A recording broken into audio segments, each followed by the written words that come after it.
Patrícia Botti e está no ar mais um Direito na Prática.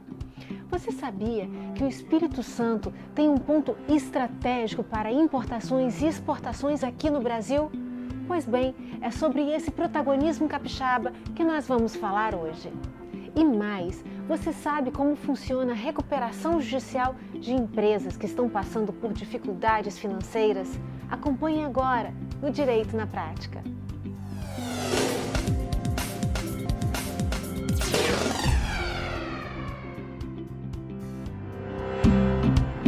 Quando falamos de negócios, o Espírito Santo tem a localização geográfica estratégica, pois está próximo a grandes polos como Minas Gerais, Rio de Janeiro e São Paulo, e ainda oferece preços competitivos comparado a esses estados. Para o comércio exterior, essas características são vantagens na hora de definir a logística de seus serviços. Eu converso com Marcílio Rodrigues Machado, que é o presidente do Sindex, Sindicato do Comércio da Importação e Exportação aqui no Espírito Santo. Olha, é um grande prazer estar aqui com vocês. Muito obrigado pelo convite. Doutor Marcílio, muitas pessoas não sabem o que é o Fundap. Então eu pergunto para o senhor, para que a gente possa esclarecer o nosso público, o que é o Fundap? Bom, eu acho que eu vou tentar com poucas palavras ser claro, de uma certa forma até didático, para explicar o que é o Fundap. Realmente muitas pessoas não conhecem o Fundap. O Fundap é um fundo de desenvolvimento das atividades portuárias e foi criado na década de 70 do século passado. O que acontecia naquela época é que o Espírito Santo era basicamente um exportador de commodities, de matérias-primas. E nós achávamos que isso era pouco, embora a exportação de commodities e matéria-prima sejam importantes para o Brasil, nossa ambição era maior. Então os empresários se reuniram com os técnicos do governo naquela época e fizeram uma proposição de vamos criar um fundo para desenvolver as atividades portuárias. Mas a questão ficou assim, fundo como? Se não existe nenhum programa de desenvolvimento regional no Brasil, nenhum projeto de desenvolvimento regional no Brasil que pudesse contemplar as nossas atividades, os empresários fizeram a seguinte proposta: nós seremos os responsáveis para conseguir gerar os recursos necessários desses fundos. Mas como assim? Ao atrair negócios para o Estado do Espírito Santo, importações para o Espírito Santo e um dos tributos que incide na importação, ICMS, quanto mais movimento, quanto mais carga a gente conseguir trazer, as empresas serão obrigadas a recolher, que é de acordo com a legislação, esse tributo que é o ICMS para os cofres do Estado. Por sua vez, esse dinheiro chega na Secretaria da Fazenda, é repassado para o Banco de Desenvolvimento, e o Banco de Desenvolvimento faz um empréstimo para os empresários a título de compensação pelo empreendedorismo, pela garra, para tentar, de uma certa forma, motivar os empresários a atrair mais negócios para o Estado.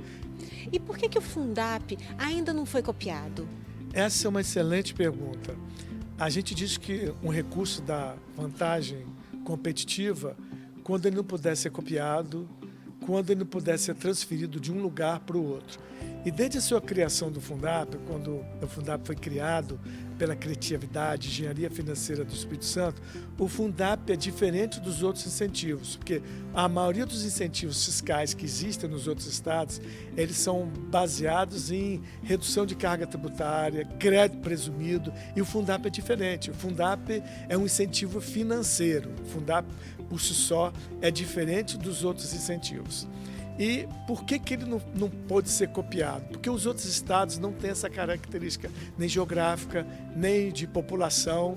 E se eles procurassem copiar o Fundap, talvez fosse difícil pelo seu próprio tamanho, pelo tamanho das contas públicas desses estados, essa coisa toda, de copiar de uma maneira idêntica como nós estamos fazendo, como nós fizemos esse tempo todo. Então, a grande vantagem do Fundap, porque tem incentivo fiscal em outros estados, em vários estados brasileiros, mas nada como o Fundap. Daí, e outra coisa, a gente fala assim que o Fundap não tem redução de carga tributária. Não tendo redução de carga tributária, fica mais difícil para os outros estados, de uma certa forma, copiar a engenharia financeira. Nós temos o Bandes, que administra recursos do Fundap, tem uma aproximação muito próxima da Secretaria da Fazenda. Isso não significa que ele nunca será copiado, porque a gente sabe que a Lei Complementar 160, ela permite que os incentivos, agora após a convalidação que aconteceu em dezembro de 2017, que eles possam ser copiados. Mas para copiar não é uma coisa muito fácil. E a gente fica muito feliz por não ter sido copiado ainda. Quer dizer que o Espírito Santo está na frente, né? O Espírito Santo está na frente. Eu gostaria de dizer que são 2 incentivos os mais antigos que existem no Brasil: a Zona Franca de Manaus e o Fundap. Então nós esperamos que ele seja mantido até, foi agora com a convalidação, deve durar até 2025, e que a gente possa aproveitar dos recursos do Fundap para aumentar e movimentar a cadeia de negócio do comércio exterior capixaba, até que a gente tenha investimentos concretizados de fato de infraestrutura, e principalmente infraestrutura portuária. Nós precisamos que projetos saiam do papel e se tornem realidade. E eu acredito que em breve nós vamos ter confirmação de novos projetos de portos sendo implementados de fato aqui no estado. E aí torna o Espírito Santo mais competitivo. Exatamente. Olha, teve já na década de 90 do século passado, o Espírito Santo chegou a ser o 5º maior importador do Brasil. Tá? Atualmente, até em função das mudanças de alíquota de ICMS, alíquota interestadual, que antigamente era 12%, caiu para 4%, com a resolução 13 de 2012, nós perdemos um pouco de competitividade, a gente perdeu um pouco também por causa de infraestrutura portuária que nós não temos. Atualmente, a nossa posição, nós estamos ranqueados em 10º maior importador do Brasil. Mas estamos ganhando terreno, estamos melhorando, e eu acredito que a gente possa ter perspectivas melhores, médio e curto prazo. E o que mais se importa aqui no estado? Olha, se a gente olhar todo o histórico desse tempo todo do Fundap, já se importou das coisas mais variadas possíveis. Hoje as nossas importações contemplam, por exemplo, fios para a indústria têxtil, automóveis, partes e peças de automóveis, eletrodomésticos, aviões, helicópteros, insumos para a indústria exportadora, bens de capitais, máquinas, equipamentos para o setor de rocha e granito. Então, assim, é bastante variado o leque de importação que nós fazemos aqui do nosso estado. Mas o nosso porto ele tem algumas limitações de infraestrutura. Isso causa algum problema? Na verdade, causa problema porque o comércio internacional tem mudado muito. E de navios médios e pequenos, agora, grande parte do movimento é feito através de navios grandes e que transportam containers. Containers são essas caixas, boxes fechados, onde as mercadorias vêm dentro delas. E hoje, o nosso porto, a gente chega através do terminal de Capoaba, TVV, tem limitações de calado e limitações de manobrabilidade. Então, tem alguns navios que eles não conseguem atracar aqui porque são navios muito grandes. Então, isso, nos últimos anos, houve uma redução de linhas regulares trazendo cargas de outros países para cá devido a essa limitação de calado e manobrabilidade. Então, muitas das cargas hoje elas têm que chegar em Santos e de lá vem de cabotagem para cá. Se a gente eventualmente conseguir reduzir o tempo de trânsito e reduzir o custo do frete internacional, que está sendo feito um trabalho muito bom, muito grande em relação a isso, e aumentar o transporte de cabotagem nas costas do Brasil, que também é uma prioridade agora que foi colocada do governo federal, talvez a gente possa retomar a competitividade, além, é claro, da gente vir a ter, o que eu acho que vai acontecer em breve, um novo porto que possa receber, ou portos, mais de um, que possa receber navios maiores transportando contêineres. E a importação, ela necessariamente tem que ser feita através de empresas ou uma pessoa física pode fazer? Essa é uma pergunta boa também. Ela pode ser feita, uma importação, através de uma pessoa física, ela faz o seu registro para poder conseguir a autorização de fazer importação. Mas é bom salientar que importação e comércio exterior, às vezes é uma coisa muito complicada, ela envolve risco, envolve logística, envolve qualidade, segurança de que você vai receber aquilo que você comprou. Então, nós aconselhamos que esse trabalho seja feito por trading companies ou empresas comerciais, importadores e exportadoras, que já têm tradição, têm a prática e estão no negócio há muitos anos. Mas não é proibido que pessoas físicas façam suas exportações ou importações, e principalmente importação. E aí eu pergunto para o nosso telespectador entender direitinho o que é uma trading. A trading, a palavra trade em inglês vem de comércio, né? A origem das trading companies foi basicamente no Japão. As famosas Sogo Shoshas. Eu tive a oportunidade, no início da minha carreira, fazer um estágio na Kawasaki, em Tóquio, e trabalhar junto com as trading companies japonesas, onde surgiu esse tipo de negócio, esse tipo de empresa. E as tradings, respondendo a sua pergunta, são empresas que compram e vendem mercadorias, que têm noção do mercado, são extremamente especialistas nas modalidades de comércio exterior, sabem fazer análise de riscos, sabem onde estão os fornecedores, onde estão os clientes. Então, assim, é um braço muito importante para as indústrias, para o comércio, quem quer exportar, comprar e vender, porque tem, de um modo geral, uma grande expertise do comércio exterior. Para você dar um exemplo, 80% do comércio exterior é efetuado pelas trading companies, ainda pelas trading companies. E o Brasil tentou imitar, copiar esse modelo para a gente avançar no comércio exterior. E nós temos aqui as nossas empresas comerciais importadoras e exportadoras. E essas empresas que importam e que exportam, normalmente elas negociam mais com qual país? Europa ou aqui na América mesmo? Essa também é uma boa pergunta. É interessante observar que, por exemplo, o comércio exterior do Brasil, nós nos relacionamos com a Europa, nos relacionamos com a Ásia, nos relacionamos com os Estados Unidos, com a América Latina. As tradings trabalham com empresas e procuram fazer negócio em qualquer região do planeta. Mas a gente pode observar hoje que um dos maiores parceiros, ou o maior parceiro comercial no Brasil, é a China. Então, grande parte do fornecimento dos produtos importados pelas empresas aqui no Espírito Santo, no Brasil, o grande fornecedor é a China. Outro grande fornecedor, outro grande parceiro comercial do Espírito Santo são os Estados Unidos, também é um parceiro comercial importante do Brasil. Então nós temos China, Estados Unidos, União Europeia, e o Brasil também tem negócio com a América Latina. Antes dessa crise, que parece que a Argentina tem ciclicamente, melhora um pouquinho, entra numa outra crise e tudo mais, a Argentina também se tornou, durante o período, um grande comprador de produtos manufaturados brasileiros. Então, as tradings e os empresários que trabalham na área de comércio exterior, eles olham o mundo como um todo. Muito obrigada, doutor. É um prazer estar aqui com vocês. Espero que a gente possa ter passado alguma informação interessante para o público. Valeu mesmo, muito obrigada. Nós vamos agora para um rápido intervalo. Não saia daí, porque no próximo bloco nós vamos falar sobre recuperação judicial. Voltamos já já. Direito na Prática, com Patrícia Botti. Oferecimento FDV, a Faculdade de Direito de Vitória. Taliev Gastronomia, a sua refeição saudável. SA Ambiental, prestando serviços especializados e atuando para um meio ambiente sustentável.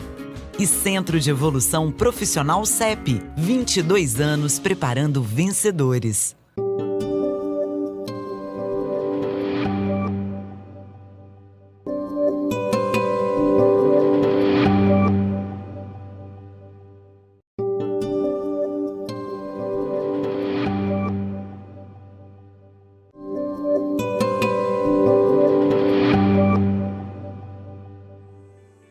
Estamos passando por momentos de instabilidade financeira.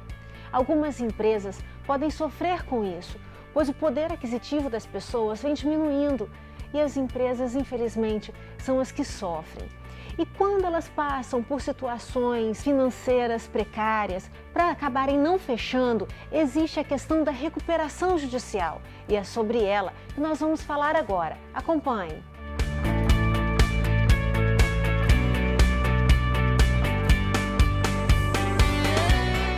Eu converso com o Dr. Vitor Passos Costa. Doutor, muito obrigada por ter vindo ao Direito na Prática. Obrigado por me convidar. Nós estamos conversando sobre recuperação judicial. Doutor, primeiro eu gosto de esclarecer ao telespectador exatamente o conceito do nosso tema. O que é, então, a recuperação judicial? Então, recuperação judicial é um processo judicial que foi criado há alguns anos, né? Na verdade foi convertido, era a antiga concordata, agora virou recuperação judicial. E é um processo que foi criado para trazer um benefício para o empresário. A concordata ela tinha uma série de problemas, algumas coisas que as empresas não conseguiam aturar, E a recuperação judicial veio para trazer melhorias nesse processo, para facilitar a recuperação da empresa. É realmente um benefício legal para que uma empresa em crise, uma empresa em dificuldade financeira, consiga se recuperar, se reestruturar. Ela é um benefício preventivo? Sim, pode-se dizer que sim, até porque ela deve ser pedida antes de um processo de falência e, se não der certo, vira falência. Então é uma prevenção, sim.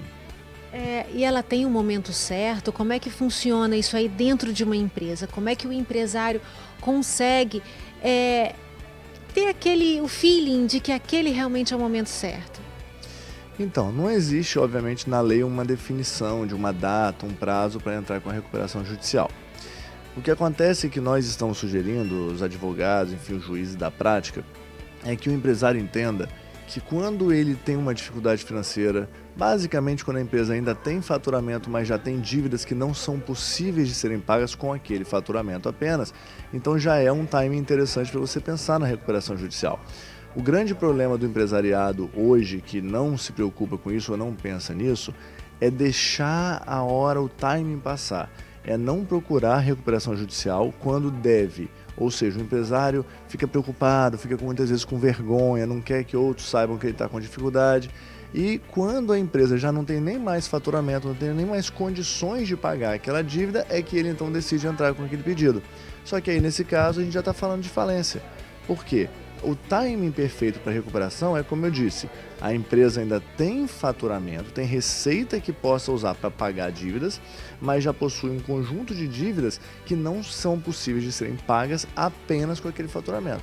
Então ele pede o benefício de ter um prazo para pegar um fôlego mesmo para poder começar então a negociar. Até porque a recuperação judicial é um grande acordo que ele faz com os credores dele.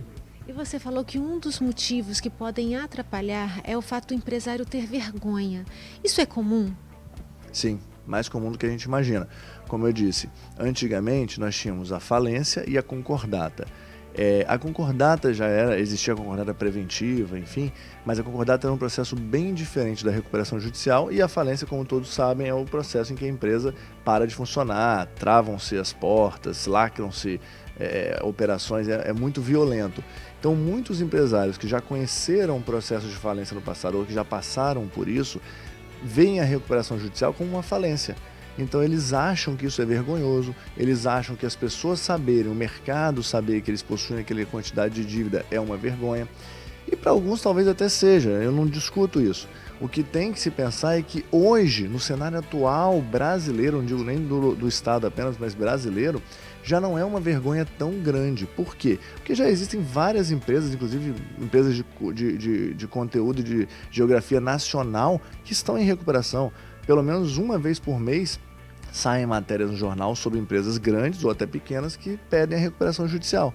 Então hoje a gente gostaria que o empresário visse a recuperação realmente muito mais como um benefício, uma forma de reestruturar a empresa do que um processo em que ele diz para a sociedade que ele está com dívidas. A recuperação, ela tem publicidade? Porque como é que a sociedade vai ficar sabendo de que determinada empresa ela está em recuperação? Então, essa é uma ótima pergunta. Eu estive conversando sobre isso com um cliente, inclusive, esses dias. Por quê? Ele falou exatamente isso. Ele falou, eu não posso entrar em recuperação, todo mundo vai saber. E eu disse para ele, não, nem todo mundo vai saber. É claro que algumas dessas empresas que nós mencionamos, que tem publicações no jornal, todo mundo sabe, mas são empresas grandes, de nível nacional. Aqui no estado do Espírito Santo, por exemplo, muitas empresas estão em recuperação judicial e ninguém sabe. Existe um conteúdo público no processo? Sim, existe. Existe uma publicação de credores em edital, no jornal, mas convenhamos, hoje já é difícil ler jornal, quanto mais um edital em jornal. E existe o registro disso na junta comercial. Mas poucas pessoas ficam sabendo, a verdade é essa. Existe alguma publicidade, mas não é uma publicidade como digo que todo mundo tem que ir para o jornal falar, não.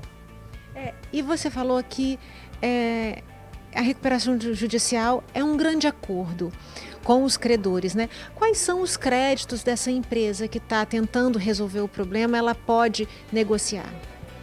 Então, realmente, a recuperação judicial ela é prevista na própria lei como um grande acordão, que a gente chama. Quase todos os débitos que a empresa tem podem ser submetidos à recuperação, apenas os fiscais, ou seja, impostos, e aqueles créditos com alienação fiduciária. Ou seja, quando a empresa pega um empréstimo e coloca um bem móvel ou imóvel em garantia por alienação fiduciária. E aí é importante destacar isso, porque existem garantias que são por hipoteca. Essa entra na recuperação. Somente a alienação fiduciária que não entra. São esses dois, tributos e débitos com garantia e alienação fiduciária. O restante todos entram. Então a dívida com o fornecedor, a dívida com o cliente, processos judiciais, seja trabalhistas, sejam civis, créditos trabalhistas que não estão em processo ainda, uma rescisão que não foi paga, tudo isso entra. Dívidas com bancos, isso é muito importante, dívidas com bancos entram. Minha dívida é com a Caixa Econômica Federal, é um órgão federal, não tem problema. Se não estiver com garantia e alienação fiduciária, entra da mesma forma. E pode acontecer que no processo de recuperação não foi incluído um crédito. Ele pode ser incluído posteriormente?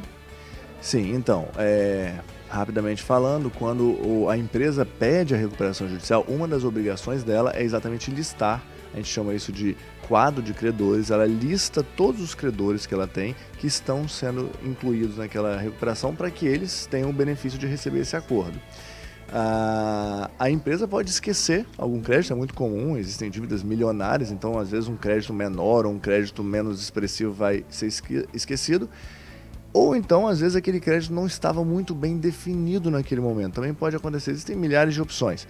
Esse é o chamado credor retardatário, ou crédito retardatário, que é aquele crédito que fica para trás. Aquele crédito, após a publicação inicial do quadro de credores, o credor pode verificar se ele está ou não naquele quadro, e não estando, ele contrata um profissional, sempre por advogado, e entra com pedido no processo de inclusão naquele quadro de credor. Essa que é a habilitação retardatária. É a habilitação retardatária, exatamente. E o que são os créditos concursais? Então, entende-se por crédito concursal aquele que está no processo, aquele que já está mencionado no processo, seja porque a empresa ela indicou, seja porque o próprio credor retardatário pediu habilitação. E existem os créditos extraconcursais, são aqueles que não estão no processo, mas eles não estão, não é porque foram esquecidos, é porque eles foram constituídos posteriormente ao processo. Você tem que entender que a empresa, quando ela pede a recuperação, todos os créditos, ou débitos no caso, que ela possui até aquele dia do pedido, entram na recuperação. Depois daquela, não do pedido, mas do deferimento, ela continua funcionando, ela vai ter fornecedores, vai ter clientes, ela continua funcionando. Se ela constitui uma nova dívida posteriormente a isso, essa dívida não será incluída no quadro de credores e não vai ter o benefício da recuperação judicial. Esse é chamado crédito extraconcursal. Ele vai ser cobrado por ação de execução, de cobrança, como qualquer outra dívida normalmente. E a recuperação judicial, ela só pode acontecer uma vez durante a existência da empresa? Não, a própria lei diz que tem um prazo de 5 anos para a empresa pedir nova recuperação judicial. Na realidade, um dos requisitos para entrar com o pedido, a recuperação judicial, ela tem uma série de critérios e requisitos para que a empresa possa pedi-la. Quando a empresa vai pedi-la, tem que ser avaliado isso, se ela não se beneficiou desse procedimento nos últimos 5 anos. Então, em tese, se você for pensar de uma forma bem objetiva, a cada 5 anos em que a empresa encerra um processo de recuperação, ela pode pedir outro. Então, por isso que aqueles créditos extraconcursais não vão ser cobrados imediatamente depois por uma nova recuperação. Isso, o crédito extraconcursal pode ser cobrado pelo credor enquanto, inclusive, está acontecendo a recuperação, e vamos supor que a empresa cumpra aquela recuperação judicial, cumpra o acordo, tudo direitinho, mas alguns anos depois, até por causa desse crédito extraconcursal, ela se viu novamente com muitas dívidas e não consegue pagar. Ela pode novamente pedir uma recuperação e aí esse extraconcursal da primeira vai entrar na segunda. E doutor, qual é o seu conselho para que as empresas que estão em recuperação judicial ou as que estão em vistas de entrar se previnam? Então, quem está em recuperação judicial, o conselho é: faça tudo bem direitinho, cumpra as regras da lei, cumpra as regras do judiciário, as determinações do juiz. Existem muitas recuperações judiciais no Brasil que já deram certo, empresas que estão se recuperando, basta cumprir. Para aquelas que estão em vias ou aqueles empresários que estão com problemas e não entenderam, não aceitaram ainda, pense bem, não deixe o seu negócio, não deixe a sua empresa chegar a um ponto em que você não tem mais como pedir recuperação e realmente vai ter que ir para falência. Se a sua empresa tem dívidas que não consegue mais pagar apenas com seu faturamento, mas ainda tem faturamento, esse é o seu momento. Muito obrigada, doutor. Obrigado você pela atenção. Ficamos por aqui com mais um Direito na Prática. Gostou do tema de hoje? Siga então as nossas redes sociais e quer mandar uma sugestão? Mande e-mail para tvdireitonapratica@gmail.com. Até a próxima semana. Direito na Prática, com Patrícia Botti. Oferecimento FDV, a Faculdade de Direito de Vitória. Taliev Gastronomia, a sua refeição saudável. SA Ambiental, prestando serviços especializados e atuando para um meio ambiente sustentável. E Centro de Evolução Profissional CEP, 22 anos preparando vencedores.